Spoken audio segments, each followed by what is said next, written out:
And these files are all for you guys too. Like we're able to send you the files after we're done with this. Okay, so Awesome. Okay, it's loading.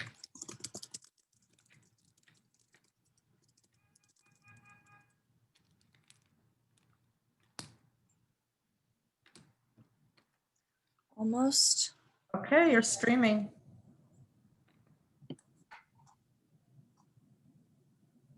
I'm gonna start letting people in from the guest room or the waiting room. Hey. In the middle. Hey, there's more people. All right, I'm gonna shut up.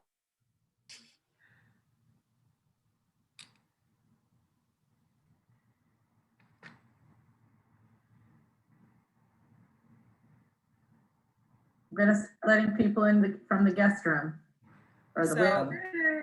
So I think it's you, Hermina. Do you want to go ahead and start? There's more people. Yes. All right, I'm gonna shut up.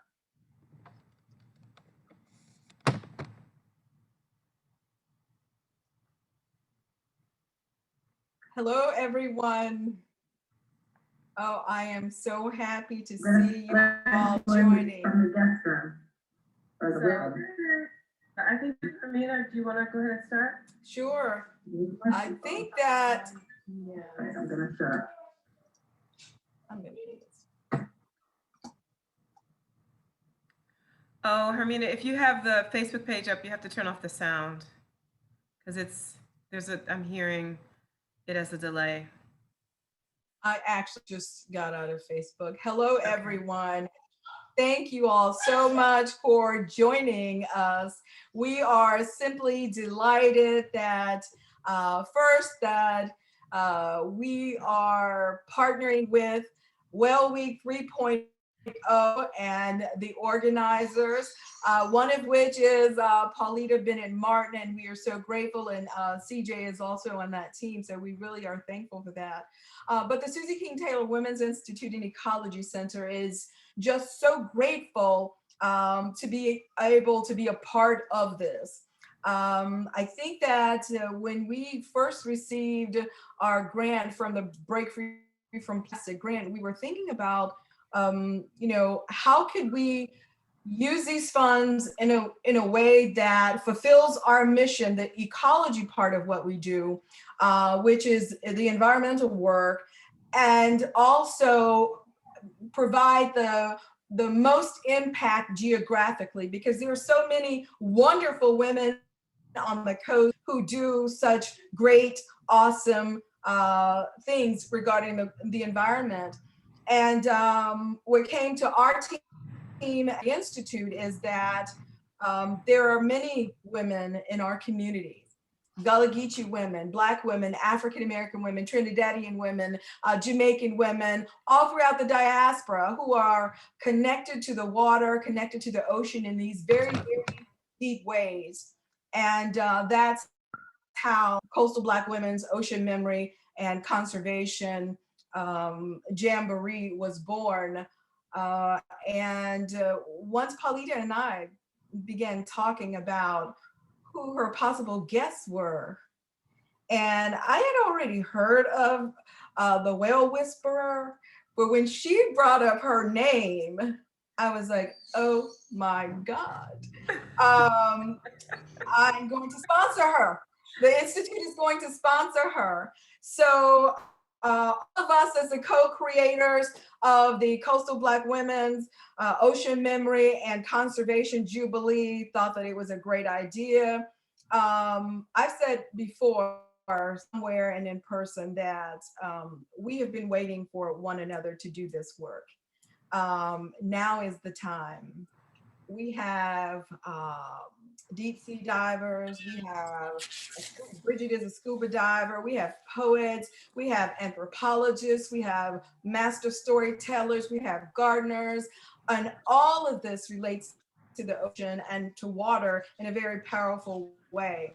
And those of you who are co-creators of the Coastal Black Women's Ocean Memory and Conservation Jamboree, just wave your hands. I just want to recognize you all before we get started. Yeah. I see Hello. Latasha.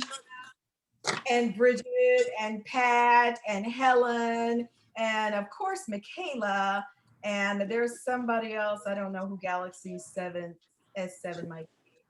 But I am going to rest my vocal cords and allow the vocal cords of our honorable guest, Michaela Harrison, to share with us her experiences, and it will, sort of be a conversation, but Michaela Harrison, hear ye her. Thank you so much, Hermina.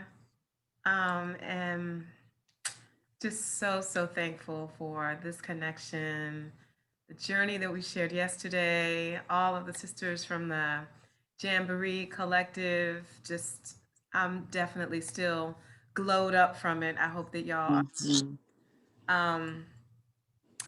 And I want to thank Paulita for bringing me into this space and for making the connection between Hermina and myself. I want to thank CJ O'Brien, who's behind the scenes working out our tech stuff. Thank you so much, because, if I were doing that, it would be bad. So I'm gonna start with just a little background on whale whispering in general, what it is and how it came about. Have a little video that I'm gonna share from early on in the project to give those who aren't familiar with it a sense of what it is, and then move forward to yesterday and today. I like that, move forward to yesterday. One of the things that whale whispering has really supported me in sinking into is the relativity of time and the fluidity of time. That's something that the whales have really insisted that I absorb as my reality. And it's always been the way I move, but I'm just so much more attuned to that awareness since interacting with them so closely. So this project began in Bahia, Brazil, where I have been working on it for the past 2 years. I started it in October of 2018, working with humpback whales, listening to their songs, singing to them, singing with them, and using their songs as inspiration to create my own songs that are songs for healing. I have always been an animal whisperer, and I think I first heard whale songs sometimes when I was a teenager, and they struck me, and I stored it away somewhere in my head. I was going to get back to that at some point. Well, I started going to Praia do Forte, Bahia, I think in 2016, and in 2017, I went whale watching for the first time, and I was so moved seeing the whales that I began to sing. And when I started to sing, the whales came over to the boat and they danced in response. They moved to the music, and it was really clear to everybody on the boat that they were responding to the music, and there was such an exchange of love, a powerfully magical healing energy that was exchanged. And that's what made me know that I needed to do this. It was like a calling. Like after that, I just got it planted in me that I had to do this work with the whales. And then 6 months after that, I was singing in the same place, and I got connected to one of the people at my show, came up to me afterwards and said, "So I hear you want to sing with the whales." And it turns out that he was the director of the Humpback Whale Institute, which is based in Praia do Forte, where I was. And that's kind of how it all got started. And I didn't really know what it was at the beginning, but in communing with the whales and evolving this relationship with them, which is, it's a familiar relationship. I use the word totem as a reference point, although that's not my tradition. But this idea of having telepathic, spiritual, kindred relationship with animals is not unique to any particular indigenous culture. And my strong opinion is that for those of us who are concerned about healing and repairing and conserving the environment in general, water specifically, and endangered whales in particular, um, we would do well to access Indigenous wisdom as a part of that process, rather than staying stuck to the attitude that only a Western scientific approach is what will be effective in remedying the damage that humans have done up to this point. So that's my perspective. And with regard to this exchange with the whales, you know, it began with me going out and singing to them and listening to them. And in that exchange, what I came to understand was that this project was so many levels. It was about our relationship to water and our relationship to the environment and healing the environment and the power of music to connect us all. As I saw in my first time going out with the whales, there's a way that music creates a response in all beings. It is the universal language, and it is a healing force. And so I wanted to bring music in, and since the humpbacks sing, this was a connecting point. And then water is the thing that connects all life, right? It's the one thing that all living beings have in common. And so I was like, oh, put music and water together, and that's something that everybody can connect with. Um, and there's so much healing in that, and there's so much magic in it. And so as I began to deepen my relationship with the whales, they started to work with me and communicate with me and give me messages. And the first message was, y'all need to get off the oil, which is clear to everybody at this point, I think. And so it was so resonant when Paulita said that she was going to connect me with Hermina for this work with this collective as a result of this grant from Break Free of Plastic, because plastic is obviously a byproduct of oil. So everything came together so harmoniously. This is also, for me personally, ancestral work. I have really come into the understanding in my time of working with the whales that they carry, just as we do in our bodies, ancestral memory. And the whales of the Atlantic carry in their DNA the memory of accompanying slave ships arriving to the coasts of the Americas. And in connecting with the whales, I have sunk into this this knowing that, you know, whales accompanied these ships, that there were ways in which there was a musical exchange that happened between the people on the ships who were singing and the whales surrounding the ships that were singing. And I'm continuing on that journey. I want to go deeper with it in terms of where the blues come from, etc. But that is the gist of the project. I'm creating songs with the whales, based on the whales songs, inspired by the whale songs, for healing of the waters, healing of the environment, healing of the whales themselves, healing of the people, healing of the ancestors of the Middle Passage, acknowledging their journey. And my mission with this work, beyond the creative expression that it's bringing forth, is sharing it with people so that they can access the healing power of it, and be inspired through that to really commit on a very personal and on collective levels to doing their part to contributing to reversing the damage that we've done to this beautiful planet that we share. And with regard to the North Atlantic right whales in particular, I wanted to bring this music and this energy to them as an offering, as an apology, as healing, and as support for their effort to stay alive, to stay on the planet. So that's a short introduction.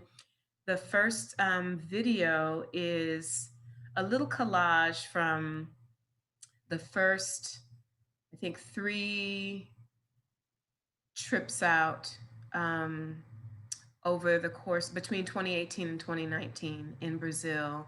There's some footage from my first trip out to connect with the whales.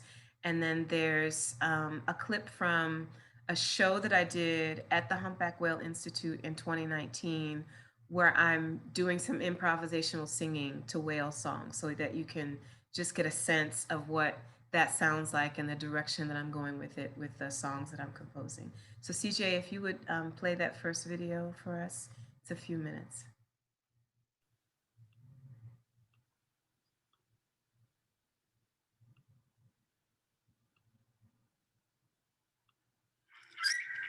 God's gonna try.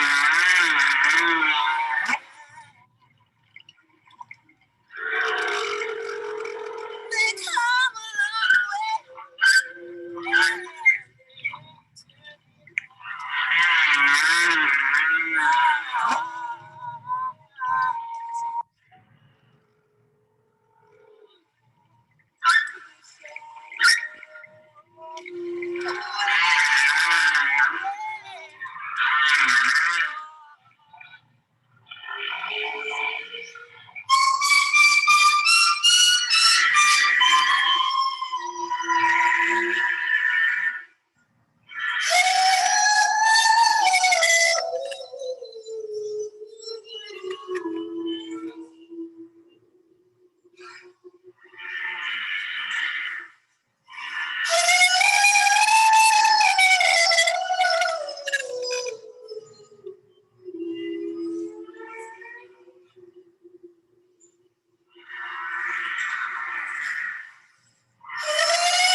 Thank you, CJ. So, Wow.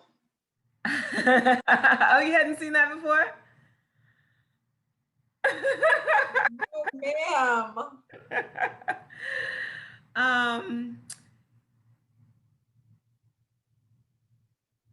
The whales are doing something, the humpback whales with their song, they're doing something more than communicating with each other. My understanding is that their songs are also healing songs. They're songs that bring healing to the water.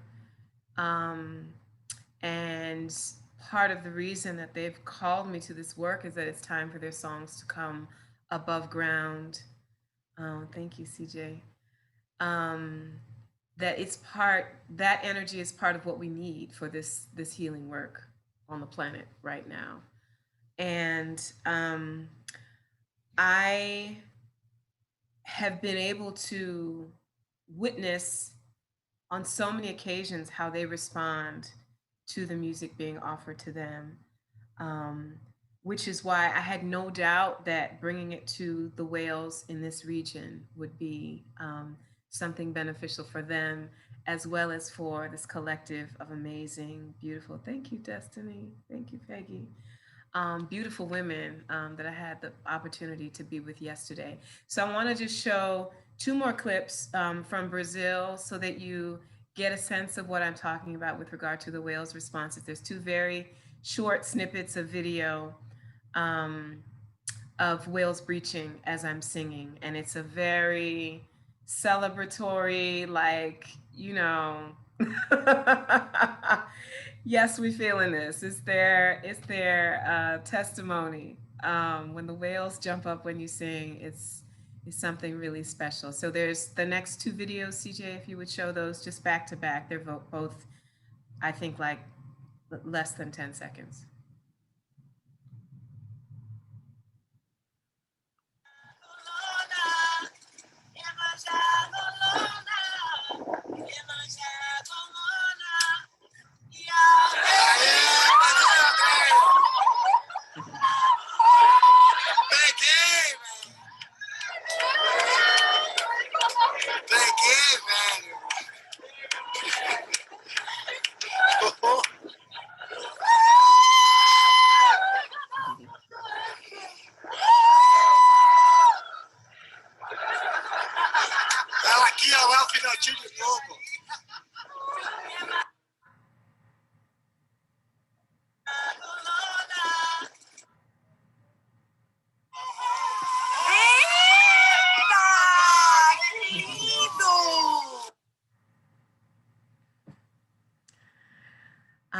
So I've had lots of experiences like that with the whales in Brazil and the dolphins. The dolphins like to get in on the act, and that's kind of a segue to our journey yesterday, which was so many levels and layers of beautiful and magical. This collective of Black women making a commitment to beach cleanup on the very, very surface layer, right? To caring for the beaches and waterways of the region in general, next layer down, to forming a collective representing women, Black women of the region specifically, carrying on an ancestral legacy of,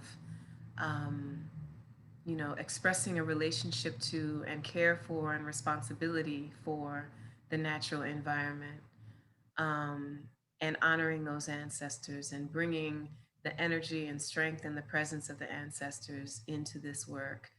And then healing self. One of the reasons why working with water as a tool and as a symbol is so powerful is because, as I said, we can all relate to it. We all are water, and water is responsive. So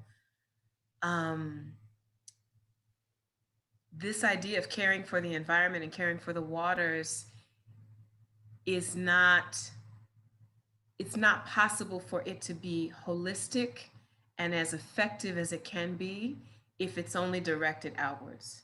And this is what we were getting at yesterday. That this has got to be a holistic process, that this whole environmental movement, this whole climate change issue cannot be a true effective movement if it doesn't also involve the inner work, right? And I mean, it's great to work on all the various aspects of the effects of climate change and human impact and damage on the environment. And as we're talking specifically about the right whales, but the inner work is just as important. And if it's not holistic, we stay in this loop of continuously trying to catch up and connect things, and working with water is one of the ways to make it holistic, because we work with the water externally, we work with the water internally. We make a commitment to water, to healing water, to cleansing water, to caring for water. And that includes the water that's in our bodies. And if we're caring for the water in our bodies, that means we're caring for our bodies. And if we're caring for our bodies, that means we're expressing love for ourselves. And if we're expressing love for ourselves, that means we're able to extend that love to others. And if we're able to extend that love to others, that means that we're growing the beloved community. And so it's this circle that must remain unbroken in order for the work to truly be effective in the way we need it to be effective on the planet right now. And for Black women specifically, this question of self-care and self-love is one that is burning up the front burner right now, And there's so many parallels with our reality and the reality of the whales, you know, who come to this region to give birth, to nurse their calves, and are so vulnerable, under threat of extinction, you know, having suffered so many generations of violation and harm. We can relate to that, you know. So this idea of a collective of Black women coming together to bring care and bring love and bring energy to the whales is so powerful for me. And I'm so clear that they, part of the work is, you know, getting the boats to be more attentive, to change their routes, to shift what's happening in and on the water. Part of the work is also connecting directly with those animals and saying, yeah, we're working on it, and we're here, and we see you, and we value you, and we get it, and we want you to stay on the planet. And so that's what yesterday was about.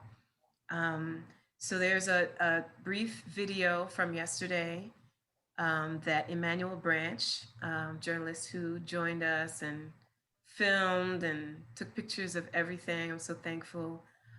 He pulled it together really quickly today. So we'll show that next video, CJ, if you don't mind, and then Hermina and I can chit chat about what the day yesterday was like. Certainly.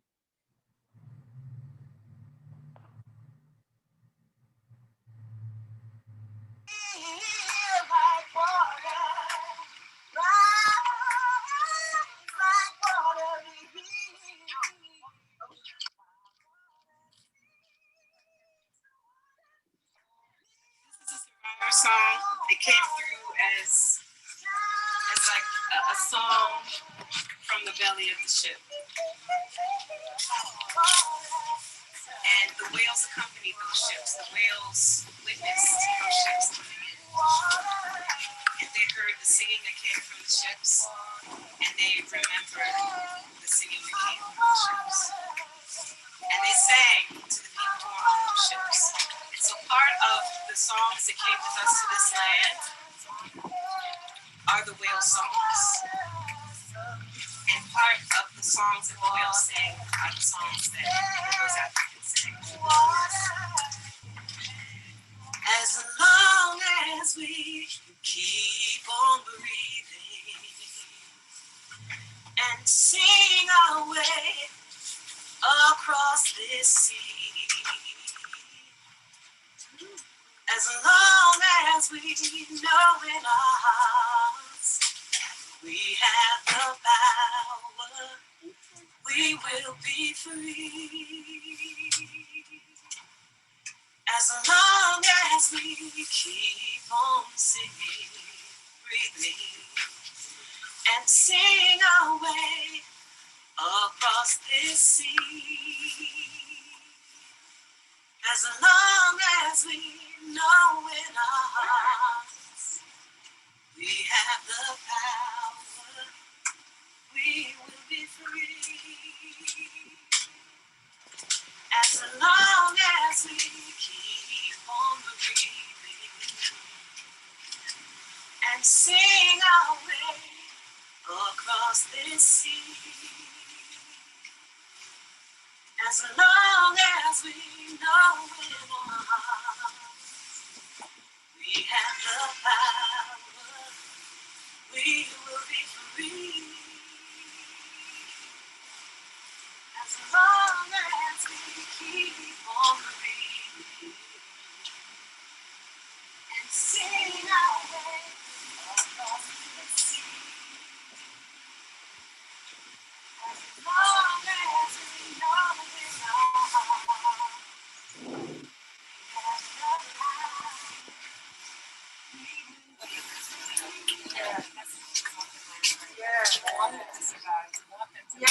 We want them to continue to be on this earth. We need them on this planet. We need their magic energy. We need them, the storytellers, the griots of the sea. Yes. We need them to stay. We're here because we want them to stay. Yes. We respect you. We respect all marine life. We respect the waters. We give thanks for the waters. We share this planet. We honor this environment that we share together. Give thanks for the opportunity to share this planet with you, with all beings.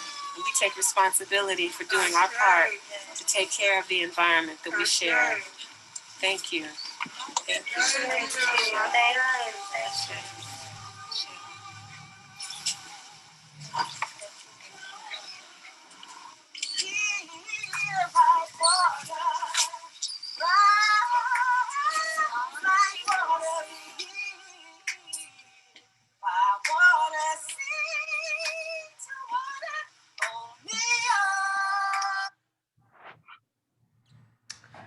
So that was a little taste of our journey yesterday. And as you can see, that was all dolphins in the video.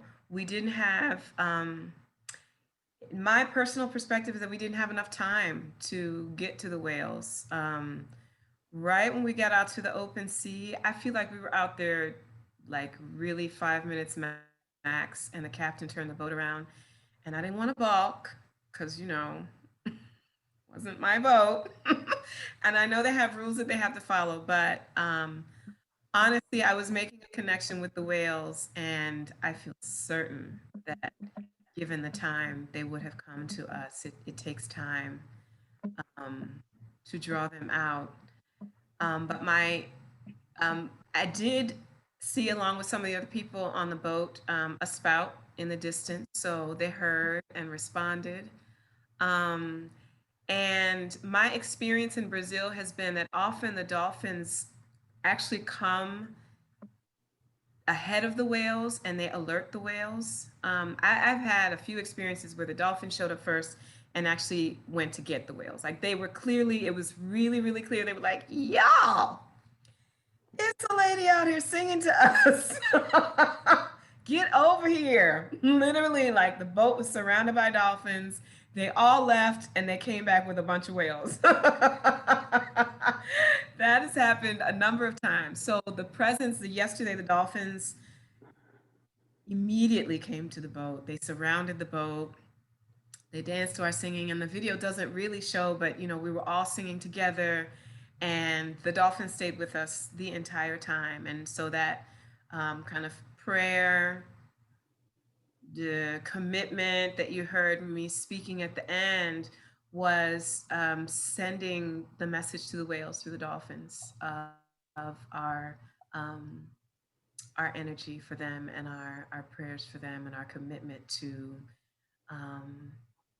supporting their survival and the environment that they need to live in.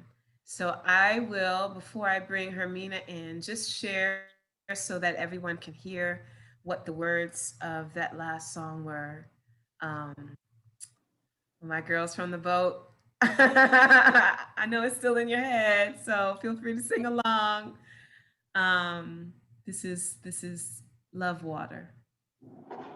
Salute water, respect water, give thanks for water, protect water, be conscious of water, yield like water, sing to water, be healed by water, sing to water, only water, shine like water, be free like water, conserve water, share water, champion water, take care of water, conserve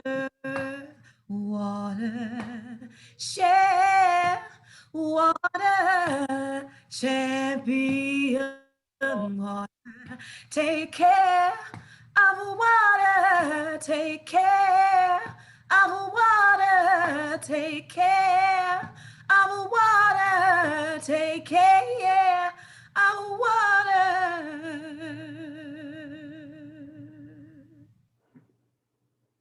So that's one of the spring songs that we sang together yesterday. And I would ask just everybody else, would you mute yourself? Because it's going to be Latanya, would you mute? Galaxy X7, would you mute? So that it doesn't get janky with the conversation between me and Hermina. Okay, so Hermina, just, maybe your thoughts, reflections on yesterday in the context of what you had in mind for the mission and how you felt it went, etc. I'm still really looking for the human adjective to describe what yesterday was like. Amazing is inadequate. Awesome doesn't do it any justice. I try to be free of these preconceived notions of what my expectations would be yesterday. In us forming the collective and co-creating and contributing, you have this expectation that, you put in this work and it's going to be this product. And it was so beyond that. But I do want to say how we commenced the day as we think about the trauma of the North Atlantic right whales. We had these wonderful packets that had information about the North Atlantic right whales, which are numbering less than 400 now. But we're thinking about the deep lines that commercial fishermen are using. We're thinking about commercial fishing boats, which really strike them and they're wounded. Thinking about the North Atlantic right whale that was named for Maveen Besh, the beach lady. And that whale is no longer alive. And she's not alive because of something that humans did. And if she's not alive, her calf probably didn't live. So how we commenced the day yesterday in setting our intentions as to when we would arrive at the water. And you talked about remembering the slave ships, Michaela, that the whales, they were there, the sharks were there, all of these sea creatures were there. But yesterday, we went to the site where Ahmaud Arbery became a martyr for us and our freedom and our liberty. And that was so emotional. But it set the tone for experience. Because as we come together as a collective, we've asked ourselves questions about, I've spoke with many of the sisters in the collective about what this means. And we've talked in Zoom meeting after Zoom meeting about what water means to us. And it means various things to all of us. Many of us are mothers. Many of us are sisters who mother our sisters' children. We are somebody's daughter. We are women who Michaela had mentioned have experienced a certain level of trauma that has not been experienced by other human beings to people this earth. And so going to Satilla Shores yesterday was quite an experience, because as we were thinking about, what we would do when we turned into Satilla Shores yesterday, and I don't have the one near me, but I was seeing the photographs of the wounded whales, but I also was seeing Ahmaud Arbery running, wounded like the whales. So how could we get to the water, which was, only a stone's throw away, and not acknowledge the sacrifice that he made, and to even feel as a mother what his mother felt. And as we move forward across the bridge, bridging, you know, landmass to where we were going, which was surrounded, you know, which was an island, but that bridge was so symbolic of that healing that needs to take place. And so when we got to the beach area and we began to build our altar, it was, and everybody contributed something special to it, something special that they brought, something special that were found objects along the beach, and creating that spiral altar.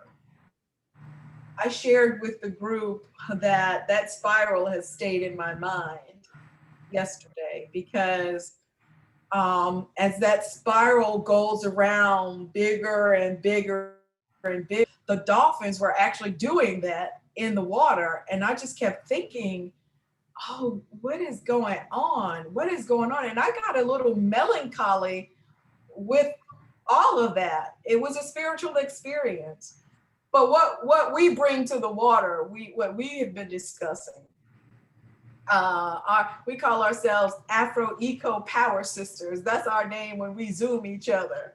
But the questions we've asked, you know, Pat and I have talked, Bethany, all of us have talked about it. You know, the kinds of things that make water important. We live near the water, of course, that's obvious. But as an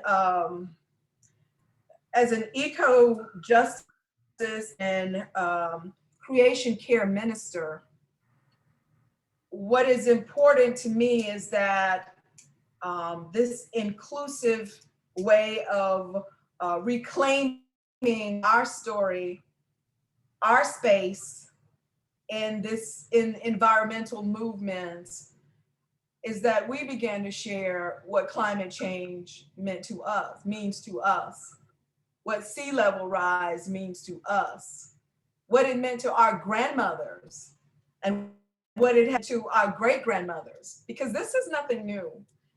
If you are a part of this sort of esoteric cultural circle and you are able to listen, that was the first chapter in Alexis's book, Undrowned. Listen.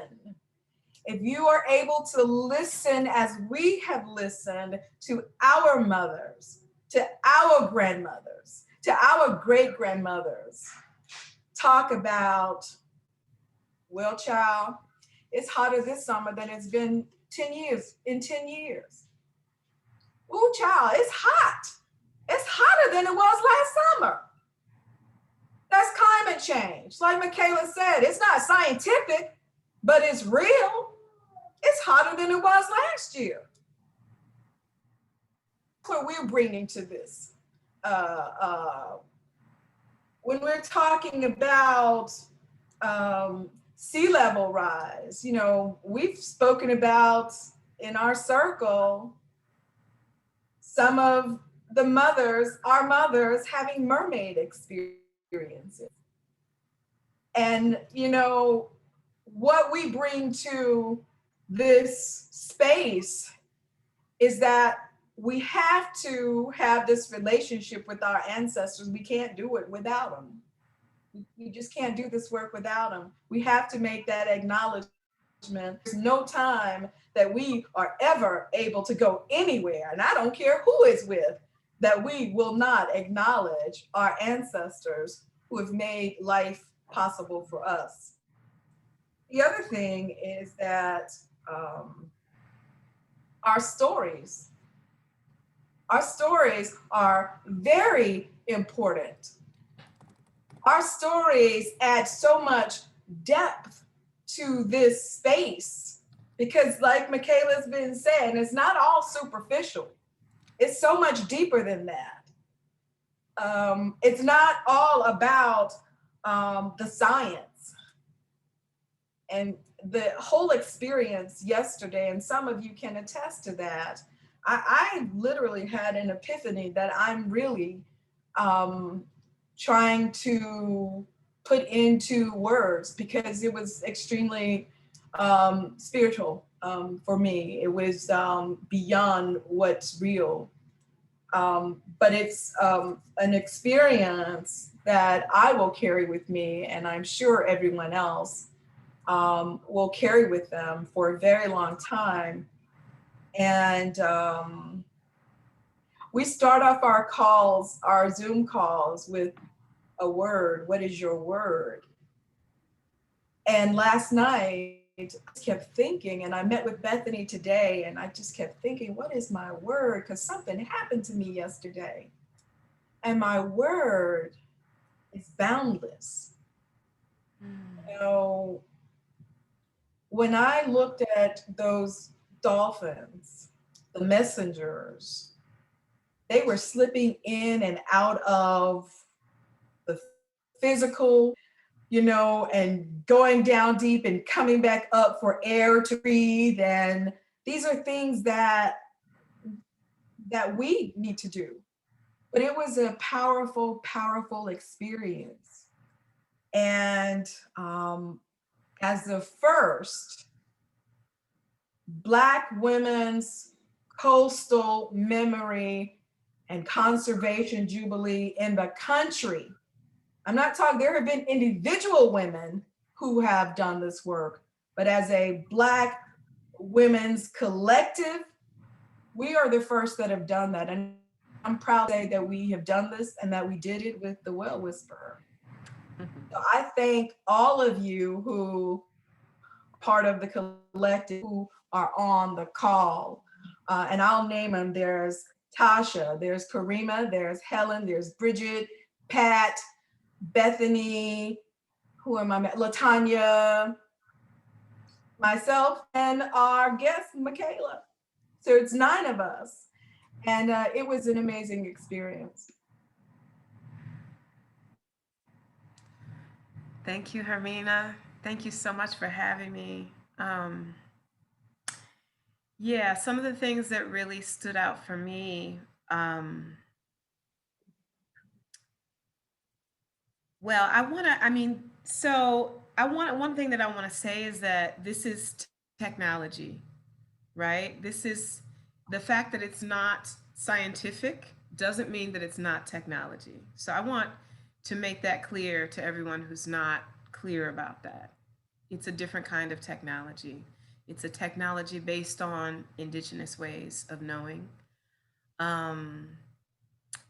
based on being in communion with nature. So I know that, there is, and I understand that Paulita is tuned in enough that one of the reasons she wanted to bring me into this space that's being sponsored by Oceana. What's up, Oceana? Thank you for doing this.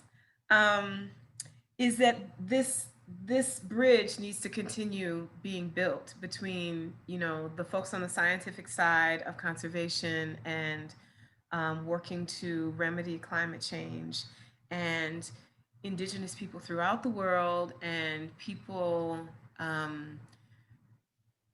practicing various forms of either spiritually based or just direct heart-to-heart based nature communion. Like all of that work needs to come together and be collective work. And so there's no room for disdain or a looking down upon technologies that exist outside of the realm. Yes, Julie, respect, outside of the realm of the scientific. So this, I'm not going to get too deep into it. We have, only 10 minutes left, but music is vibration, obviously. Water is one of the greatest conductors of vibration. And intention is also a vibration. So when we put together shared intention with the vibration of music, with the vibration of water, those intentions are amplified exponentially, right? So if we come together with the intention of healing and we put music to that and we put that in the water, we're doing something. We're doing something, you know, and the animals feel it and the human animals feel it. You know, the captains on the boat were like, what is happening? They were like, we've never had an experience like this before. Both of them were like, please come back, because it's never been like this before. You know, the dolphins really came, and when we were you know, about to leave, and I was like, okay, well, let's give them the message for the whales, you know. I want to just get some testifying here. Did y'all see how they came over and listened intently? Yes. Okay, we got it. Can somebody else attest to the fact that that happened, that they were right there listening to every word? They came and they brought their heads above the water.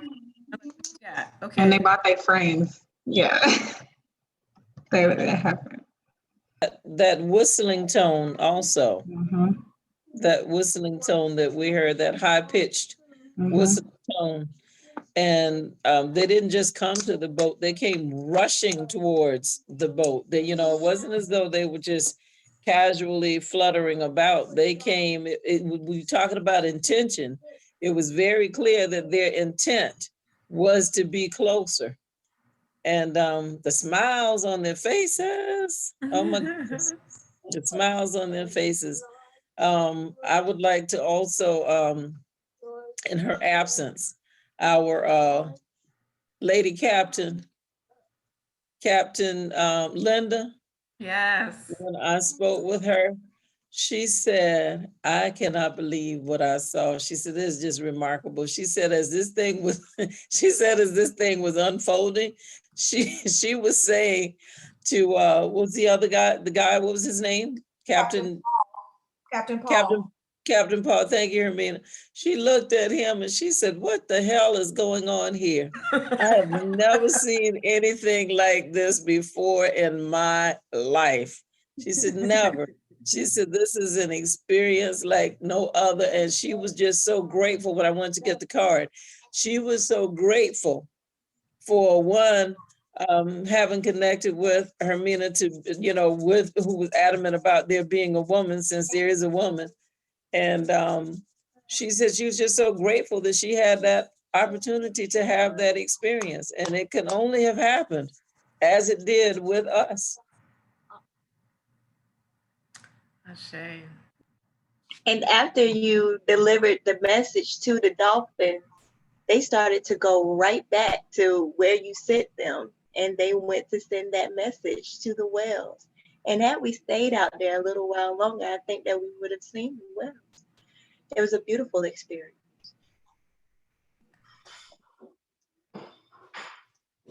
Yes. Yes. I also think it was amazing that as Michaela was singing, how they would come up two or three in unison and dance to the beat of the music. That was amazing to me as well. And they came right up to the boat. Just barely in the top 5, which is ludicrous, by the way. But like it's the greatest player in the game. So Oh yes, the 3 at 3:30. That's what I was gonna say, Helen. Yeah. They all came at 3:33. 3 of them showed up right next to the boat. It was just like everything was just in order. It was great.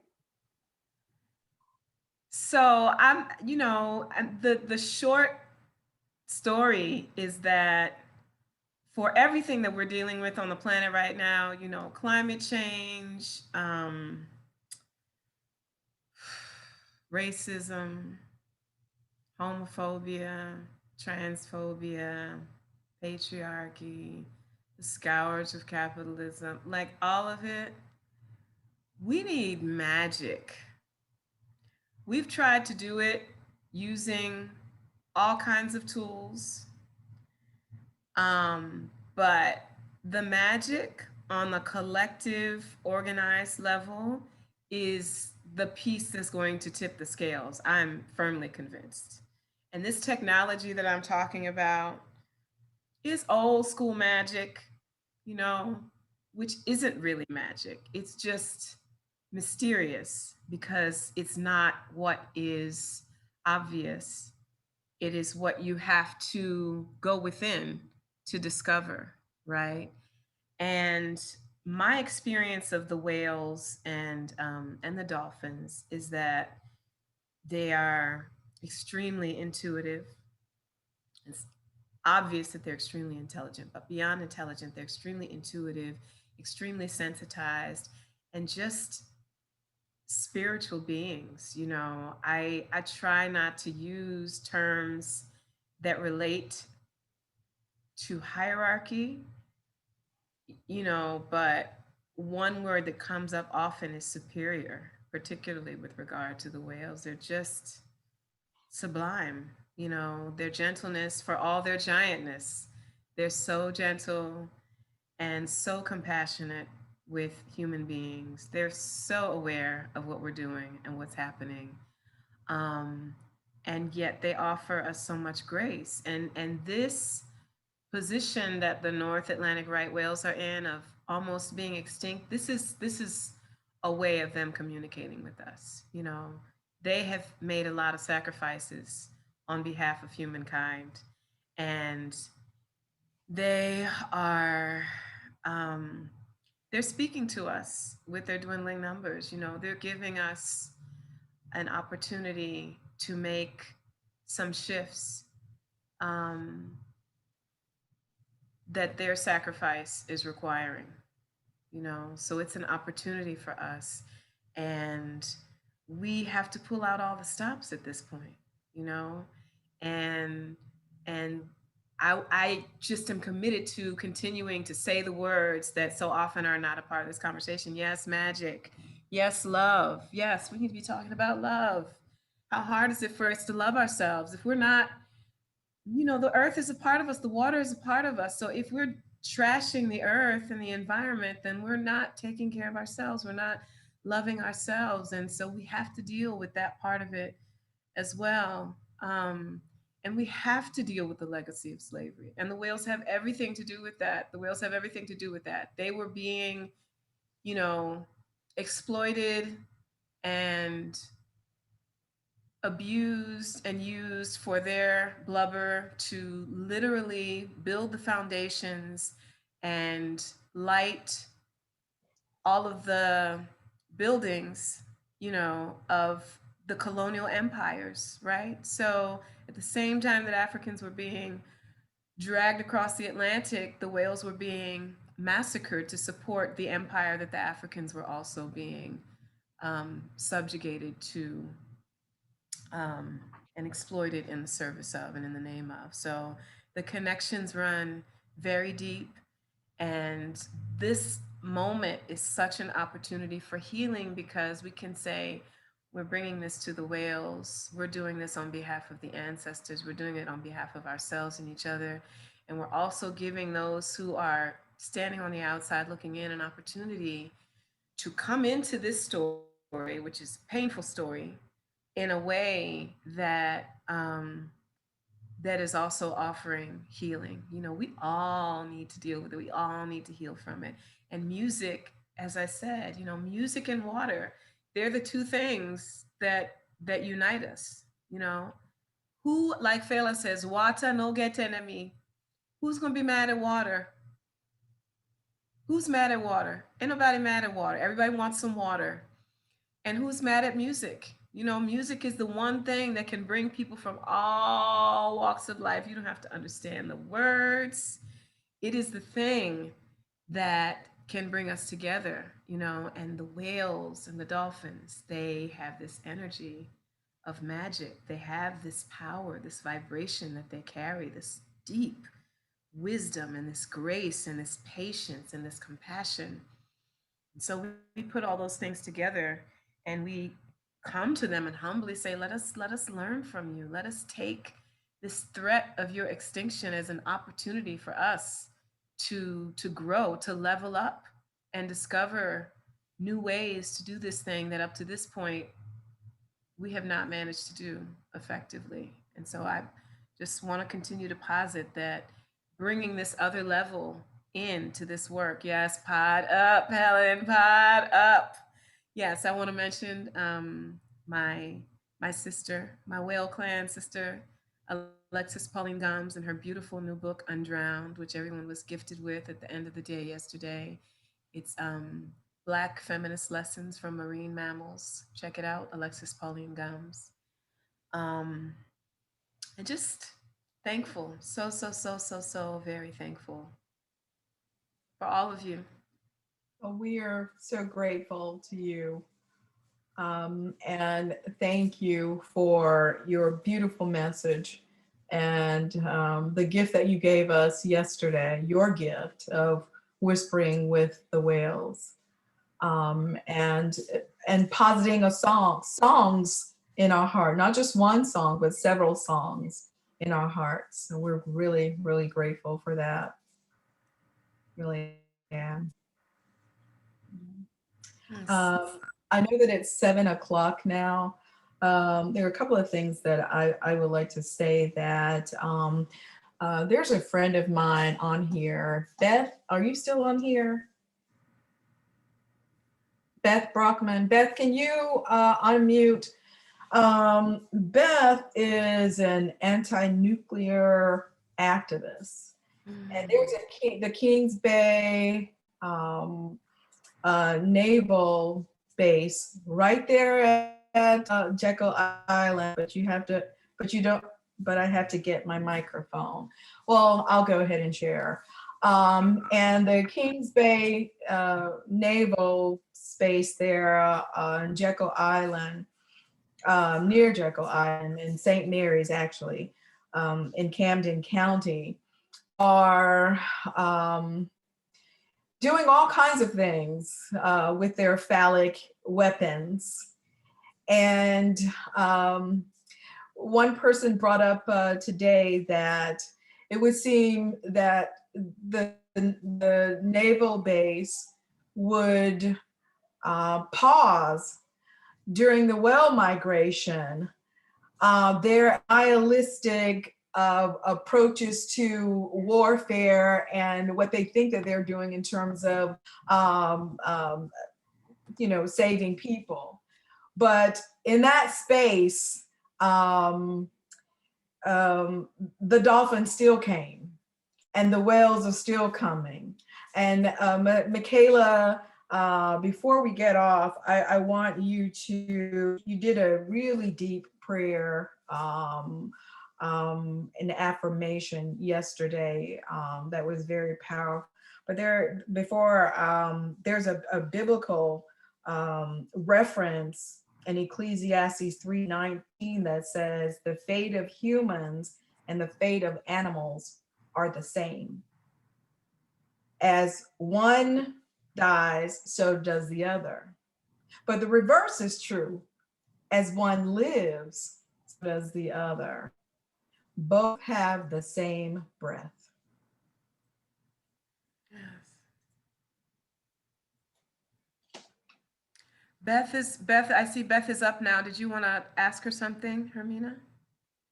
Beth, I just wanted you to mention what's going to be happening on the 23rd, which is a very powerful day. We recognize Ahmaud Arbery every 23rd of every month, either with people running or cycling or something. But Beth, I'd like you to share what's going on January 23rd. Thanks, Hermina, and thanks for calling those weapons for really what they are. Can everybody hear me? Yes. Yes. Yes, good. I have to use an external microphone.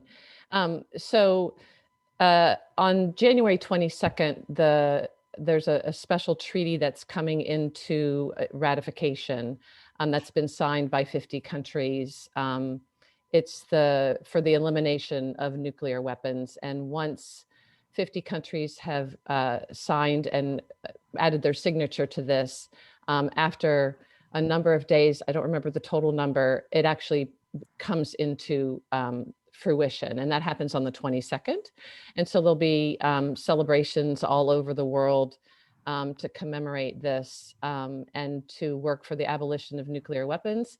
And on the 23rd, there's going to be a vigil there at Kings Bay Base, which is, the birthing grounds for the North Atlantic right whale. There'll be a vigil there that'll take place honoring this treaty that is coming into being, as well as the birthing place of the North Atlantic right whale. So thank you so much for all the amazing connections that you're making, and for your songs of freedom and peace. Thank you, Bev. So CJ, if you would show that last picture just to close the circle. This is a picture from Brazil of one of those days when the dolphins were like, "What's up? We will get the whales for you."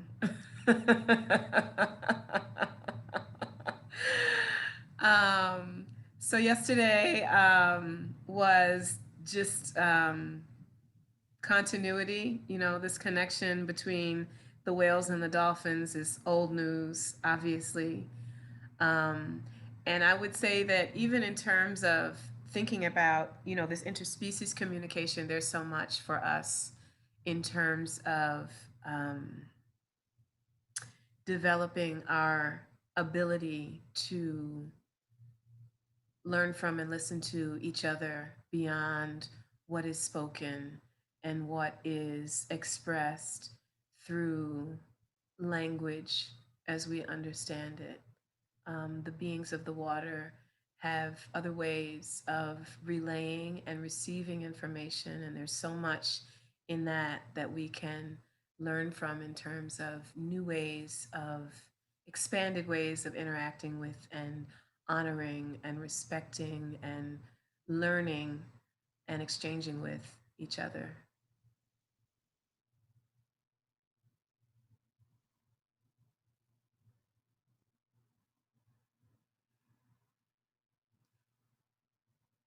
You're muted, Hermina.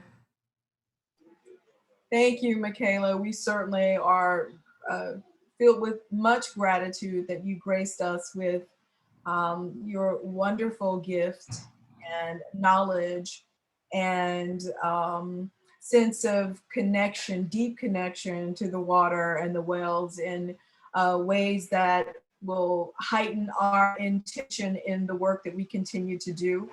And the bond that we have begun to create with you. We've already invited her back for next year. And so as we continue this work, we will certainly continue to include you in it. And I'm so grateful for everyone who thought it not robbery to spend your Thursday evening listening to Michaela share her wonderful gift, Whale Whispering with Michaela.